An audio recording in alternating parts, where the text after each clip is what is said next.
Assalamualaikum warahmatullahi wabarakatuh. Selamat sore pemirsa. Kembali sore ini menjelang maghrib ya, sekitar jam 5:30 sekarang nih. Saya berada di dalam Masjid Pusdai Jawa Barat, dan selalu setiap hari menjelang maghrib itu Pusdai melalui unit Aqsa mengadakan takrib. Takrib itu adalah tadarus qobla maghrib. Dan hari ini akan membimbing menuntun bacaan Quran adalah Ustadz Eko Hardianto. Beliau seorang Ustadz yang sering online juga ya, murid-muridnya lewat online sih banyak. Dan hari ini membahas surah Al-Kafirun. Kita akan meliput kegiatan hari ini. Takrib ini diperuntukkan untuk kita sebetulnya, untuk jamaah semua. Isinya adalah memperbaiki bacaan pada surat-surat yang pendek ya, pada surah-surah juz amma ya, jadi surahnya yang sebetulnya sudah dikenal ya, sudah dihafal, tetapi barangkali ada yang masih ragu bahwa bacaannya, saya bacaannya sepertinya kurang tepat ya, gitu. Atau saya ingin lebih tahu bagaimana sih hukum-hukum bacaan yang pada surah Al-Kafirun teh gitu ya. Atau bagi yang sudah bisa membaca pun ini jadi kesempatan untuk mendulang pahala sebetulnya ya. Jadi bagi yang sudah bisa, bagi yang belum bisa, ini adalah ajang untuk mendulang pahala sebetulnya, karena di bulan Ramadan ini adalah bulan yang sebagaimana kita ketahui bahwa bulan Ramadan, nama lain dari bulan Ramadan adalah bulan Al-Quran ya, dimana di dalamnya diturunkan Al-Quran. Pertama kali diturunkan Al-Quran, kemudian ada malam Lailatul Qadar di mana di dalamnya juga diturunkan Al-Quran, dan juga bulan para qori. Bulan para qori itu artinya bulannya para pembaca Al-Quran gitu ya. Bagi yang rajin membaca Al-Quran, ini adalah bulan ya, istilahnya mah kita masuk stage bonus gitu ya, masuk stage bonus. Jadi apa yang kita jadikan hobi di luar bulan Ramadan ya, di bulan ini kita lakukan, kita mendapatkan bonus yang berlipat ganda gitu ya. Mudah-mudahan kita semua Allah jadikan sebagai ahli Quran yang istiqomah sampai akhir hayat, amin ya rabbal alamin. Nah, bagi yang masih berada di luar circle, mangga boleh bergabung dengan kita semua di sini, masya Allah. Boleh bergabung dengan kami semua di sini. Ini fasilitas dari Pusdai untuk para jamaah semua, mengisi kekosongan, mengisi waktu menjelang maghrib, menjelang adzan maghrib ya, menjelang berbuka, mengisi waktu dengan tahsin yang ringan-ringan saja ya. Hari ini kita masuk ke surah Al-Kafirun ya. Kalau dari bawah itu urutannya ke-6 ya, An-Nas, Al-Falaq, Al-Ikhlas, kemudian Tabbat Yada, Al-Lahab, kemudian An-Nasr, kemudian Al-Kafirun ya, kalau dari akhir surat.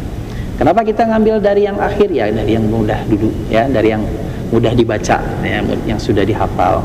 Nah, sebetulnya surah Al-Kafirun juga surah yang mudah dihafal sebetulnya ya, sudah kita semua sudah hafal. Namun banyak dari para pembacanya itu kalau misalnya yang belum hafal benar, bukan ketuker-ketur, kebolak-balik ya.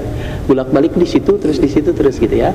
Wala antum abiduna ma abud wala ana abidu ma abatu wala antum abiduna ma abud wala ana abidu ma abatu. Ya, kalau yang baru mengenal surah Al-Kafirun dia bingung berapa kali ya harus memulai.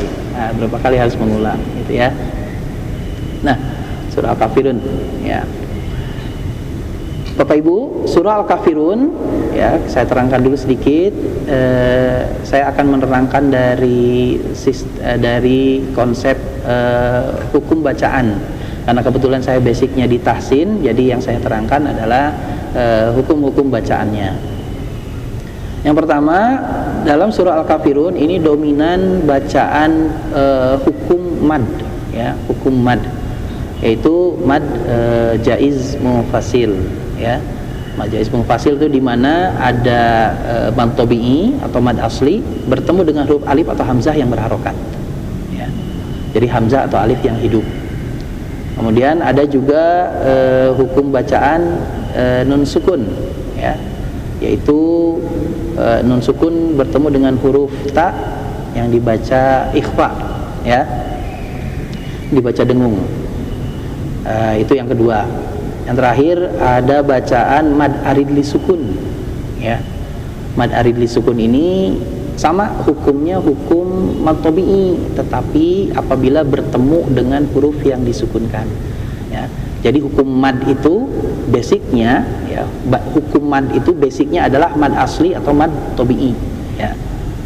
Basicnya adalah mad asli atau mad tabi'i. Nah, nanti kemudian kondisinya atau situasinya di depannya ada huruf yang bagaimana, baru kemudian hukum itu berbeda-beda, ya. Nah, kalau yang ada di surah Al-Kafirun, yang pertama adalah mad jaiz munfasil, yaitu mad tabi'i bertemu dengan alif atau hamzah yang hidup. Contoh di ayat 1 misalnya, ya. Qul ya ayyuha. Ya, itu kan tadinya 2 harokat. Aslinya tuh tulisannya 2 harokat dia. Ketemu dengan kata ayyuha. Ya, ketemu ayyuha. Ayyuha itu kata yang diawali oleh hamzah atau alif, ya. Maka ya-nya berubah bacaannya itu menjadi, boleh sebetulnya masih boleh 2, kemudian boleh 3 harokat, boleh 4 harokat, boleh 5 harokat, ya, boleh 5 harokat. Jadi 2 sampai 5 harokat. Nama hukum bacaannya mad jaiz munfasil. Munfasil itu artinya terpisah. Maksudnya terpisah adalah yang mad tabi'i bertemu dengan hamzahnya itu terpisah. Maksudnya dalam 2 kata yang berbeda. Jadi ya dengan ayyuha itu 2 kata yang berbeda, ya. Tapi Pak, kenapa di sini dituliskannya jadi 1? Ya, nggak apa-apa. Karena dalam Arab juga tulisan fala itu juga kan jadi 1, padahal 2 kata yang berbeda. Tapi boleh disambung tulisannya, ya. Maka ya ayyuha juga disambung. Ya dengan ayyuhanya disambung. Lalu kemudian mad mad arid li sukun, ya. Mad arid li sukun itu adalah ada mad tabi'i kemudian bertemu dengan huruf hidup tetapi disukunkan karena waqaf, karena ada di akhir bacaan. Kalau akhir bacaan belum tentu di akhir ayat, ya. Kalau akhir bacaan itu artinya kita mengakhiri bacaan walaupun misalnya belum di akhir ayat.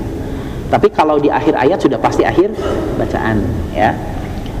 Karena nanti suka ada yang misperception bahwa apa yang dimaksud dengan mad arid disukun. Mad arid disukun adalah mad tabi'i bertemu dengan huruf yang disukunkan karena ada di akhir ayat. Padahal belum tentu di akhir ayat. Kalau misalnya ayatnya di tengah-tengah dan kita baca ada ketemu kondisinya seperti itu tetap mad arid disukun karena akhir bacaan kita yang waqaf, bukan ayatnya yang waqaf, ya. Jadi di akhir bacaan, ya. Kemudian yang terakhir itu tadi adalah mad hukum nun sukun, yaitu al-ikhfa. Al-ikhfa adalah nun sukun bertemu dengan huruf yang 15 dan dibaca samar. Nanti akan saya jelaskan bagaimana cara pembacaan samar. Secara umum yang kita pahami bacaan ikhfa itu kan seperti eng, ya. Wala antum, begitu, ya. Kalau misalnya samar berarti bacaannya berubah namun tidak berubah entitasnya, hanya masih tetap di situ. Nanti saya jelaskan secara detail dari segi makhrajnya bagaimana, ya, supaya bacaannya lebih baik, supaya kita mempunyai paradigma baru tentang bacaan ikhfa, ya. Baik, sebelumnya ada yang mau ditanyakan tentang bacaan pada surah Al-Kafirun?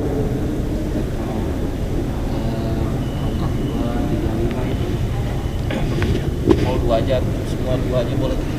Kayak mad jaiz misalnya. 2 aja. Boleh. Pilih kan itu pilihan, ya. Jaiz itu pilihan. Boleh 2, boleh 3, boleh 4, boleh 5, ya. Tapi setelah memilih 2 harokat itu harus konsisten. Bacaan mad jaiz itu 2 harokat terus, gitu. Contoh misalnya Qul ya ayyuhal kafirun, ya-nya misalnya 3 atau 4 harokat. Nah, di ayat yang keduanya sama, la a'budu ma ta'budun. Jangan seperti ini. Qul ya ayyuhal kafirun, la a'budu ma ta'budun. Padahal hukumnya sama, tapi kita milihnya berbeda. Ayat 1 4 harokat, ayat keduanya cuma 2 harokat. Nah, ini yang harus kita hindari, gitu, ya. Jadi harus ada konsistensi pada bacaan mad itu. Sama. Wajib panjang itu ada, yang Yang wajib, yang mutlak ada, tapi beda hukumnya, beda nama hukum ya. Nah, sama seperti mad arid li sukun. Mad arid li sukun yang ada di akhir bacaan. Mad arid li sukun sejatinya hukumnya sama dengan mad jaiz ya. Yaitu mad bacaan panjang yang bisa kita pilih panjangnya, kadar panjangnya. Bisa 2, bisa 4 atau bisa 6 ya. Kalau yang tul itu 6, kalau yang tawasud itu 4, kalau yang qasr itu 2 harokat. Jadi mad arid disukun juga boleh begini. Ya qul ya ayyuhal kafirun la a'budu ma ta'budun, dan harus konsisten pilihannya. Kalau misalnya mad arid disukun kita pilih dari awal itu 2 kesananya gitu ya. Dan setiap hukum jaiz itu harus sama. Nah ini nih kuncinya ya. Setiap bacaan yang hukumnya sama, bacaannya harus sama. Contoh, mad jaiz munfasil kan hukumnya jaiz. Mad arid lisukun juga jaiz hukumnya. Kan pilihan, ada 2, 4, dan 6. Harus sama. Caranya gimana biar sama? Cari harokat yang panjangnya sama. Ada berapa? Ada 2 dan 4. Ya, ada 2 dan 4. Kan kalau mad jaiz nggak mungkin 6. Tapi kalau mad arid disukun boleh 6. Ya. Mad arid disukun boleh 6. Tapi mad arid disukun kan mad jaiz kan tidak boleh 6. Berarti harokat yang tertinggal adalah 2 dan 4 pilihannya. Maka hukum yang jaiz bagaimana caranya supaya berbeda dengan mad tabi'i. Nah, jadi 4 ngambilnya. Kalau 2 sama dengan mad tabi'i ya. Supaya ada variasi bacaan, maka hukum mad jaiz dengan mad arid disukun itu ngambilnya 4 karena sama-sama jaiz ya, sama-sama jaiz. Lagi Ustaz, kalau tidak konsisten apa dosa atau gimana? Kalau tidak konsisten sebetulnya tidak jadi dosa, tetapi ini termasuk ke dalam adab membaca Al-Qur'an ya, ke dalam adab. Jadi kurang beretika mungkin ya jatuhnya kalau misalnya kita nggak konsisten. Ya kalau kita nggak konsisten dengan pilihan kitanya seperti apa? Nggak etis gitu ya, tidak beretika gitu ya, tidak beradab mungkin ya, adabnya berkurang begitu ya. Tidak sampai berdosa, karena dalam Al-Quran itu ada 2 kesalahan yang lahnul jali ya, lahnul jali itu kesalahan yang terlihat, dan lahnul khafi itu kesalahan yang tidak terlihat, tidak nampak. Contoh kesalahan yang terlihat, Alhamdulillahi Rabbil Alamin. Terlihatnya apa? Kesalahannya? Salah huruf ya. Yang salah hurufnya yang mana? Ha dengan ha, terus ain dengan alif tertukar ya. Nah, itu terlihat Pak. Ya, itu terlihat jelas. Tetapi kalau yang bacaannya kalau yang kesalahannya tidak terlihat, misalnya Qul a'udzu birabbin nas, malikin nas, ilahin nas. Kesalahannya di mana? Ini ya, alif lam. Alif lam? Alif lam samsiahnya. Alif lam samsiahnya? Yang satu kayak malikin nas, enggak terlalu tekan, dan yang terakhir ditekan. Itu di dengungnya ya.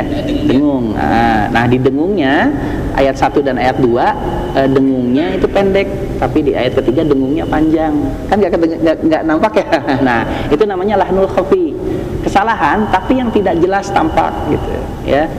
Perbedaan panjang mad jaiz, mad wajib kayak gitu, perbedaan panjangnya ya, itu konsistensinya itu nanti misalnya ini mad jaiz yang pertama kok dibaca 2 harokat, yang berikutnya kok dibaca 4 harokat, berikutnya kok dibaca 6 gitu misalnya ya.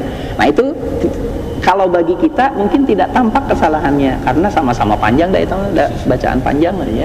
Tapi bagi yang yang berkecimpung di dunia tahsin atau mungkin juri tilawah, jeli itu ya, jeli benar gitu, wah jali tah gitu ya, ini poin kurang, begitu ya, begitu. Nah, jadi bagaimana caranya kita mendapatkan bacaan tilawah yang paripurna itu jadi praktek dan teori itu sesuai. Nah, bagaimana caranya? Kita harus banyak berlatih, banyak mencari mencari pembahasan tentang tahsin, walaupun yang pendek-pendek seperti ini gitu ya, karena mungkin yang pendek mungkin bisa lebih masuk daripada yang membahasnya panjang 1 jam atau 2 jam misalnya khusus tahsin. Tetapi waduh kayaknya susah ini mah, wah iya riwayatnya riwayat naon ya gitu. Yang mudah-mudah yang simpel-simpel gini biasanya yang lebih dimanfaatkan oleh jamaah seperti itu ya. Baik Bapak Ibu, kita langsung lihat ke surah Al-Kafirun. Kita akan coba baca bersama-sama. Saya contohkan pertama kali satu bacaan, kemudian nanti diikuti oleh Bapak Ibu semua. Kemudian nanti per ayat sampai beres. Kemudian nanti kita ulang sama-sama dari ayat 1 sampai terakhir. Kemudian nanti kita akan cek ya bacaannya. Tapi nanti akan kami jelaskan dulu setelah kita baca ya, setelah dibaca saya jelaskan dulu harokatnya berapa, cara apa alasannya apa, logikanya bagaimana begitu ya, logika tajwidnya bagaimana. Baik, kita mulai dulu bacaannya. A'udzu billahi minasy syaithanir rajim. Enggak. A'udzu billahi minasy syaithanir rajim. Bismillahirrahmanirrahim.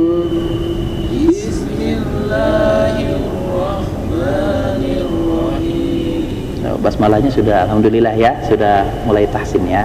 Baik, dipertahankan ya. Baik, kita mulai ayat 1. Diperhatikan. Qul ya ayyuhal kafirun. Qul ya ayyuhal kafirun. Baik. Qul ya ini saya ambil 4 harokat ya, 4 harokat ya. Nah, bagaimana caranya kita punya patokan 4 harokat ya. Nah, kalau kami mengajarkan kepada jamaah itu yang mudahnya adalah dengan ayunan suara. Jadi suaranya diayun ya. Untuk sekali mengayun suara itu sama dengan kadarnya itu 2 harokat. Jadi per 2 harokat itu 1 ayunan. Contoh misalnya ya. Bagaimana bisa 1 ayunan? Karena begini, huruf ya itu kan 1 harokat, ya 1 harokat, ditambah 1 harokat vokalnya a, ya a, ya a, ya-nya 1 harokat, vokal a-nya 1 harokat, ya a, kemudian sambung ya. Nah itu 1 ayunan. 1 ayunan kadarnya adalah 2 harokat. Lalu kemudian bagaimana kalau misalnya bacaan ini saya ambil 4 harokat? Maka kalau 4 harokat adalah 2 ayunan. Bagaimana caranya? Diayun saja 2 kali ya. Ya. Biasa ayunannya seperti apa mangga? Ya.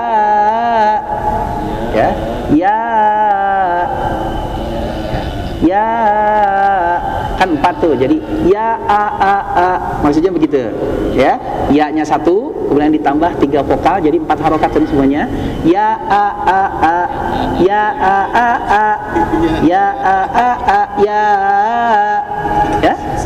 panjangnya sama ya. Ya, betul kan?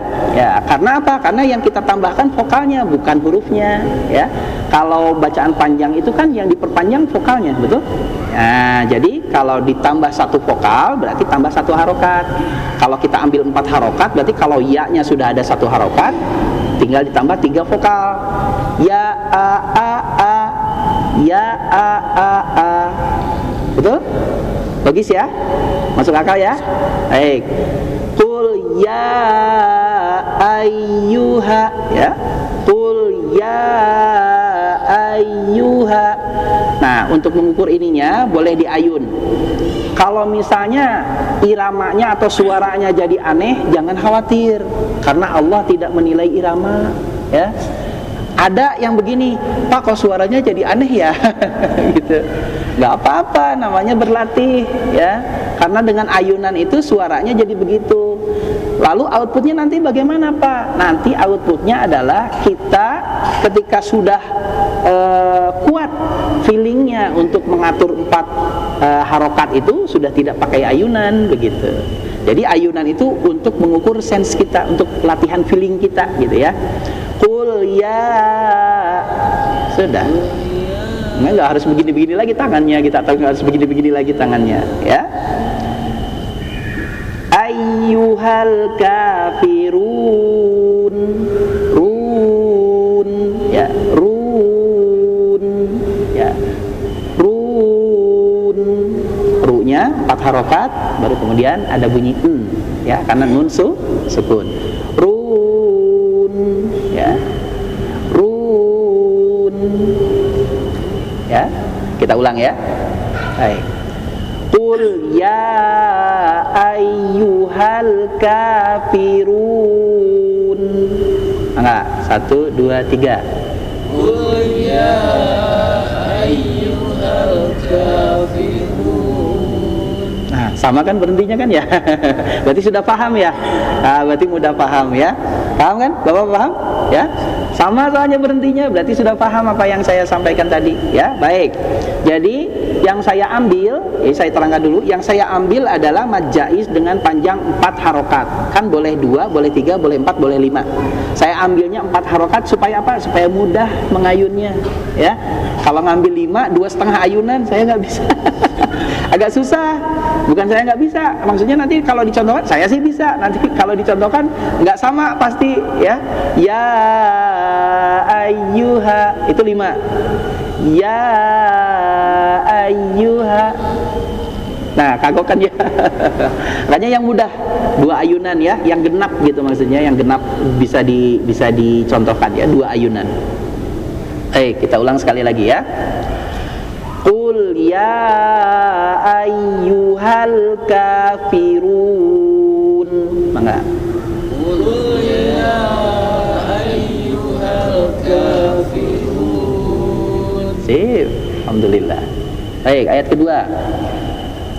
La a'budu ma ta'budun.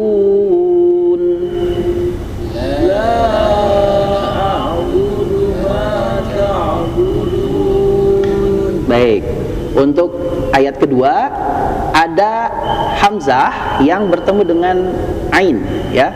Hamzah dan ain ini hurufnya jelas-jelas berbeda bentuk dan berbeda makhraj. Maka kalau berbeda makhraj sudah pasti berbeda bunyi ya. Hamzah atau alif yang berharokat itu bunyinya keluar dari al-jawuf, rongga mulut, a ya, a. Hamzahnya keluarnya dari tenggorokan bagian bawah, rongga tenggorokan tapi bagian bawah, a. Seperti h ya, seperti h. A dengan H itu satu makhraj, bedanya yang satu ada nafasnya. Kita sudah tahu yang mana yang ada nafasnya ya. Jadi kalau ingin mengetahui huruf H, alif atau hamzah, kemudian huruf hamzah yang betul huruf hamzah ya. Kalau kita ingin mengetahui huruf hamzah, maka ucapan huruf H tetapi hilangkan nafasnya. H, A, H, A ya. H, A, H-nya itu hilangkan udaranya, hilangkan nafasnya, maka itulah huruf hamzah. A, H, H, A gitu. Berikutnya ada huruf ain. Huruf ain ini satu makhraj dengan huruf H. H ya. Huruf H, H kecil setelah jim ya. Huruf H ini satu makhraj dengan ain. Lalu bagaimana cara mengucapkan ain? Ucapan huruf H tapi hilangkan anginnya atau hilangkan udaranya. H, A. Nah, kebanyakan dari kita mengucapkan ain itu dari hidung ya, a gitu ya.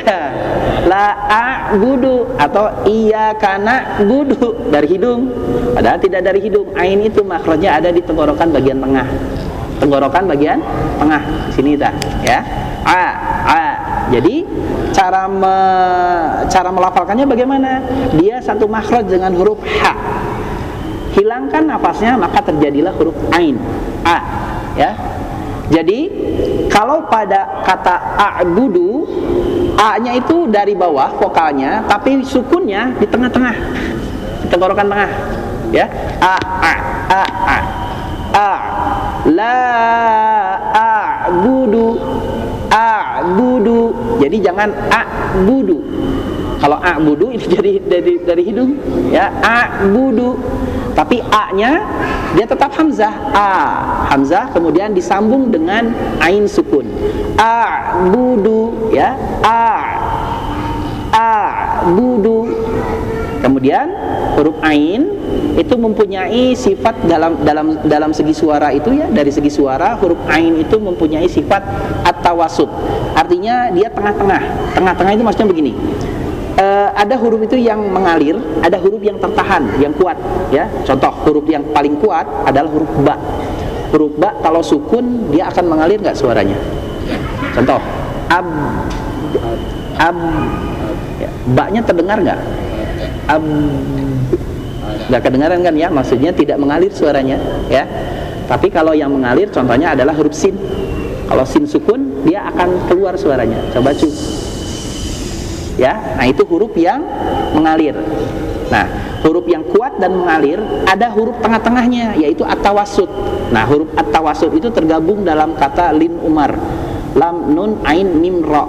Nah, 5 huruf itu di tengah-tengah. Maksudnya bagaimana? Ia tidak mengalir seperti huruf tidak mengalir seperti huruf rokhawah dan tidak tertahan, tidak kokoh seperti huruf syiddah.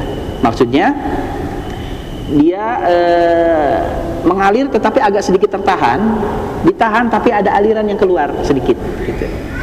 Kalau salah satu ulama menggambarkannya, kita membuka pipa, membuka keran yang besar, kemudian dialiri ke selang, tapi selang itu kita tutup setengah.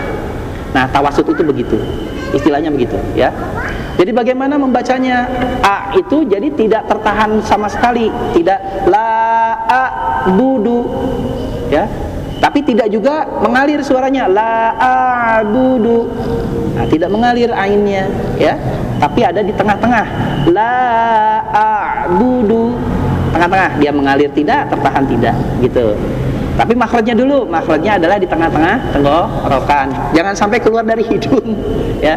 Karena banyakan dari kita keluarnya dari hidung. Iyyaka na'budu wa iyyaka nasta'in, ya. Atau alhamdulillahi rabbil alamin. Qul a'udzu, ya. Qul a'udzu. Nah, keluarnya dari sini. Ya, hati-hati bahwa ain itu makhrajnya ada di tenggorokan bagian tengah atau di tengah tenggorokan, ya. Kalau kita belum mengetahui ya susah, tapi kalau kita sudah ketahui cara melafalkannya bisa kita latih, ya. Kita bisa ucapkan ha kan ya, ha tipis. Nah, tinggal hilangkan anginnya, gitu aja. Tapi lubang tenggorokan itu ditutup pas mengucapkannya. Iya, karena keluarnya dari sini, karena vokal itu keluarnya dari rongga mulut semua, ya. Keluarnya dari rongga mulut. Yang keluar dari rongga hidung itu hanya 2, bunyi en, bunyi dengung dan bunyi dengung pada nun dan pada mim, dan en, cuma itu saja, ya. Selebihnya tidak ada yang keluar dari rongga hidung, termasuk vokal. Kalau vokal tidak boleh keluar dari rongga hidung, jadi a gitu nggak boleh, ya. Tapi kita sekarang sudah tahu bahwa ain itu ada di tengah tenggorokan dan vokalnya keluar dari al-jawf, maka mengucapkannya a, gitu ya. A. Kalau disukun a, dibalik, ya. Kita coba ya. Yang ayat kedua. La a'budu ma ta'budun. 1, 2, 3.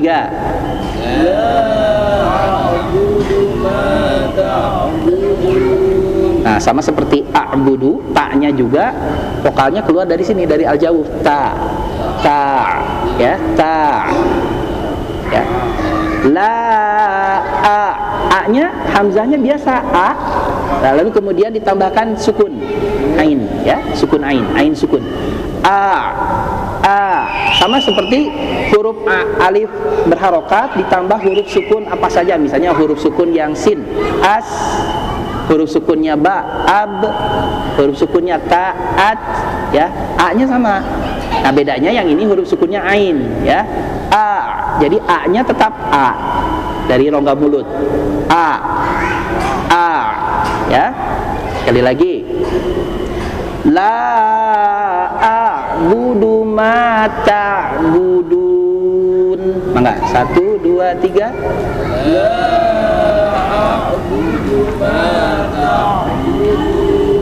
Ya, alhamdulillah. Baik, baik semua. Suaranya dikeluarkan ya, supaya kuat. Karena vokal dalam tilawah itu bagian penting dari adab dalam membaca Al-Quran. Lepas maksudnya teh, ya. Yang ketiga. Nah, yang ketiga ini ada mad jaiz mufasil, kemudian setelah mad jaiz mufasil ada ikhfa, ya. Saya bacakan dulu.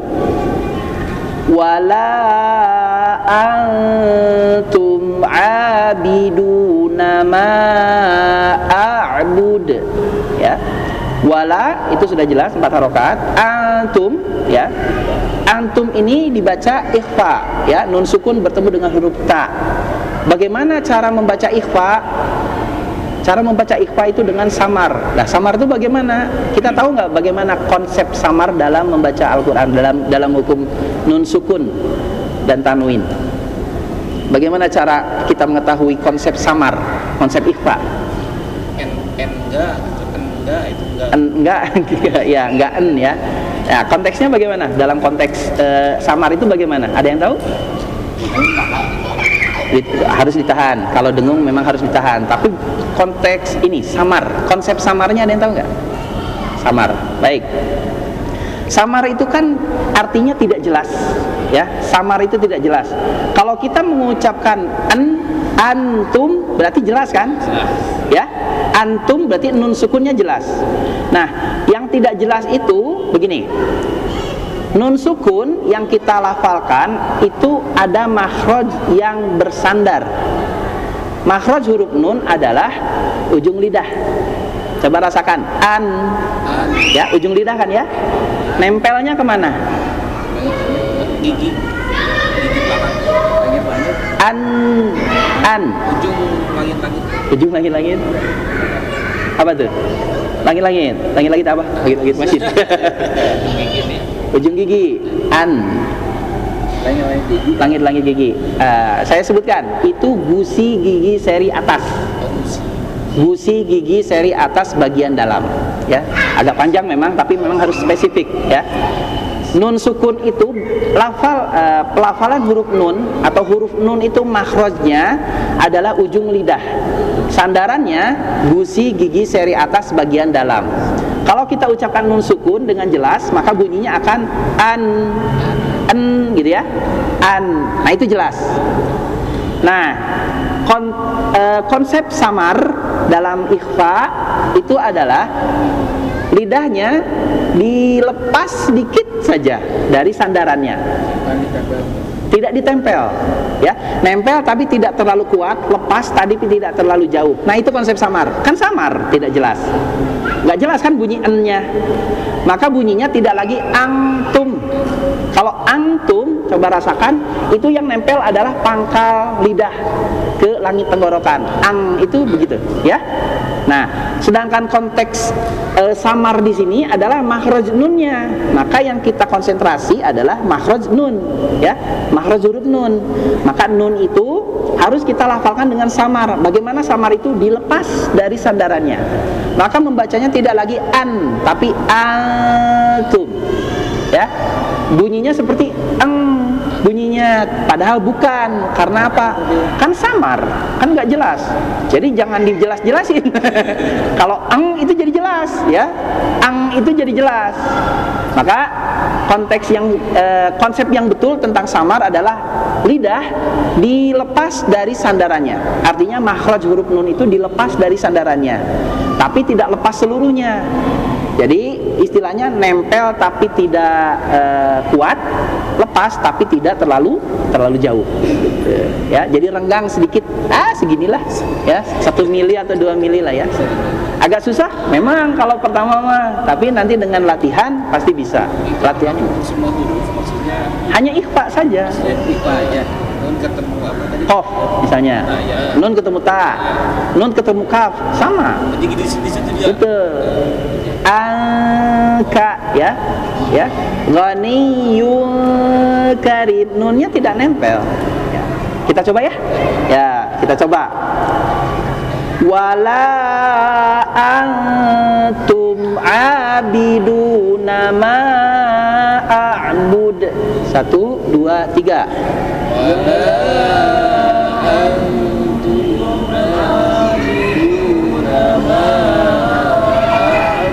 Ya, antum.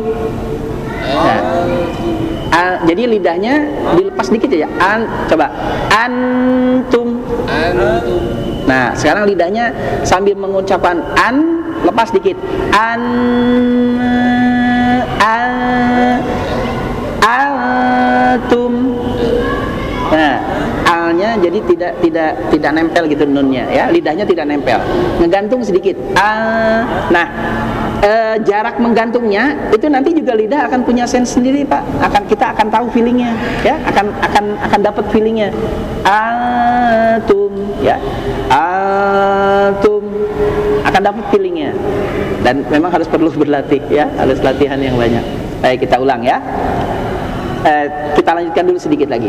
Antum kan itu termasuk ke dalam salah satu dengung ya. Ikhfa itu termasuk ke dalam salah satu dengung. Maka dengung itu harus ditahan 2 kali tasdid ya. Kalau nun sukun kan tasdidnya kalau huruf bertasdid itu ditahan 2 harokat huruf bertasdid. Beda dengan huruf nun dan mim. Kalau nun dan mim karena dia mempunyai sifat gunnah, maka ditambah 2 kali ya, ditambah 2 kali tasdid supaya menyeimbangkan bunyi gunnahnya. Contoh anna ya, kalau abba kan abba. Nah, kalau anna tidak lagi dibaca anna tetapi anna ya. Contoh abba kan 2 harokat ya, abba. Tapi kalau anna itu 2 kali lipat, anna. Nah, bisa ya, inna, antum. Nah ya, jadi tidak lagi wala antum tapi wala antum, antum, antum, karena 2 kali lipat dari tasdid. Itu berlaku untuk semua dengung, baik itu iqlam, baik itu ikhfa, baik itu idgham bi gunnah, baik itu ikhfa syafawi dan juga idgham mimi ya. Itu semuanya berlaku ya, termasuk nun tasdid dan mim tasdid. Kita coba sekali lagi ya. Wala antum abiduna ma a'bud. 1, 2, 3.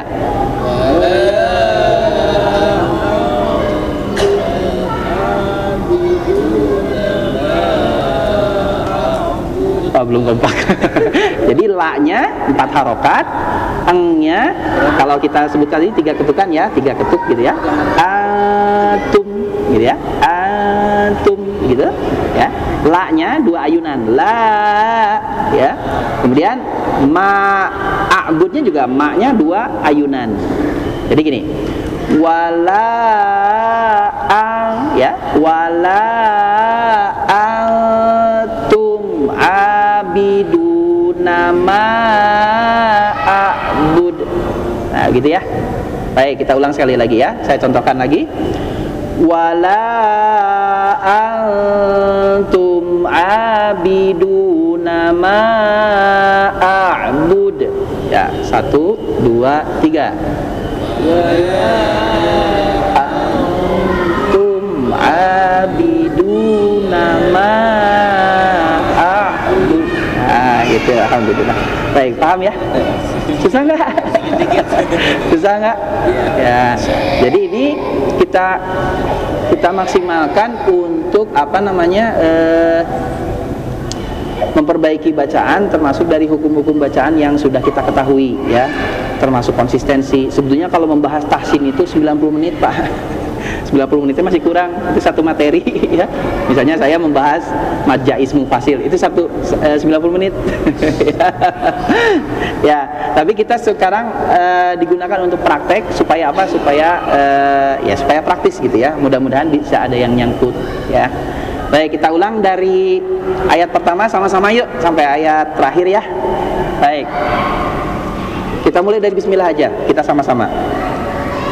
Bismillah. Bismillahirrahmanirrahim. Qul ya ayyuhal kafirun